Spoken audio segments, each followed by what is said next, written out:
Grab your studio kit or your learning box and get the following supplies. Draw a large oval in the middle of your paper for the shape of your head. You'll notice that your head is larger at the top and narrower at the bottom because of the shape of your chin. Look carefully in your mirror or in your camera to see if you have a pointed chin or a rounded chin. You may also have to draw your head shape multiple times, just like I have, to get just the right shape. Next, I draw 2 lines coming down from the sides of my head for my neck. If you have extra room on your paper, add 2 curved lines on the side of your neck for your shoulders. Did you know that your eyes actually go in the middle of your head? I've drawn a line in the middle of my head so that you can see this a little bit better. Your eyes are actually almond or football shaped. As you're looking in your mirror or in your camera, you'll also notice that there's circles inside of your eyes.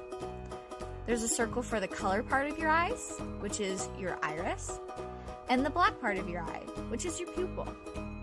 In your mirror or camera, you may also see your eyelids, and you'll see your eyebrows. Make sure you add these in also.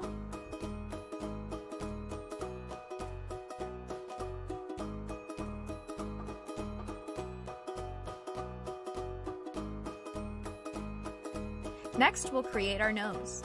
To create a nose, I use 3 letter U's.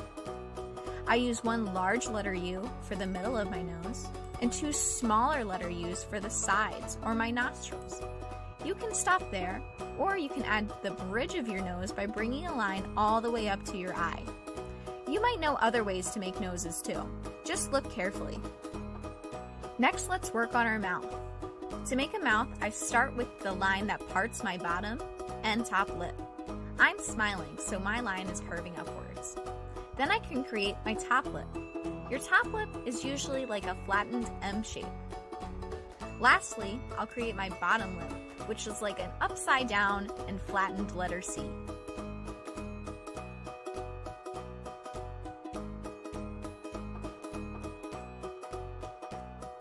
To finish off your main facial features, go ahead and add your ears.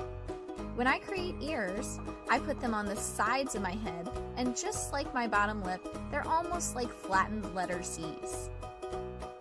Now let's create our hair. If you have short hair, your hairline will fall somewhere in between your eyebrows and the top of your head. If you have long hair, like me, you may even need to do some erasing on what you already have. I need to erase one of my ears and some of the sides of my head because my hair covers it.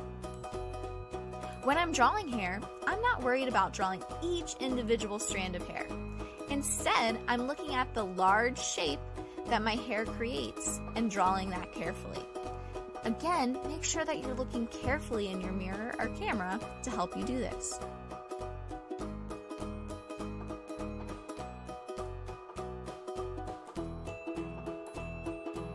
Now that you've added all of the important parts of the face, it's time to go back and add the things that make you uniquely you. Maybe you wear glasses, maybe you have a mole on your face, maybe you even have freckles. You could even have interesting jewelry on today, or a shirt that you want to include in your portrait. Look closely in your mirror or your camera to help you draw these details.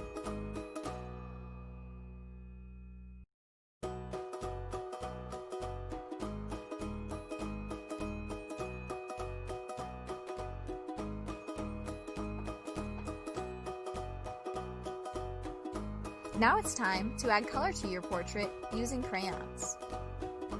As you're choosing colors to include on your portrait, make sure that you're looking closely in your mirror or camera again to choose colors that you actually see. You may even have to use some of those crayon techniques that I showed you to help you find a color that's even more suited to what you see in the mirror or camera.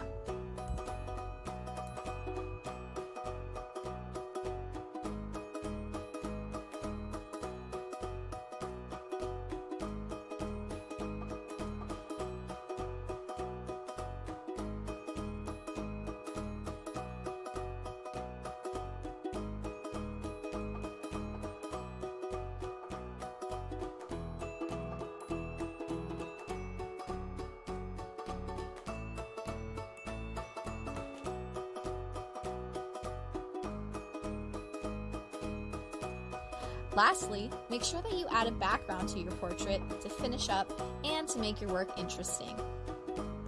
When I was creating the background for my work, I decided that I would use another one of those crayon techniques that I showed you earlier. I decided that I would use the scratching technique by putting down a thick layer of yellow crayon and adding black on top. Then I used my scratching tool to scratch away a cool design for my background.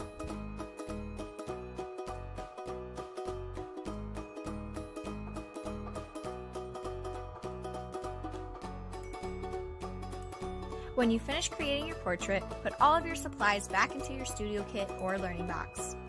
And don't forget to share your work with me in our digital classroom.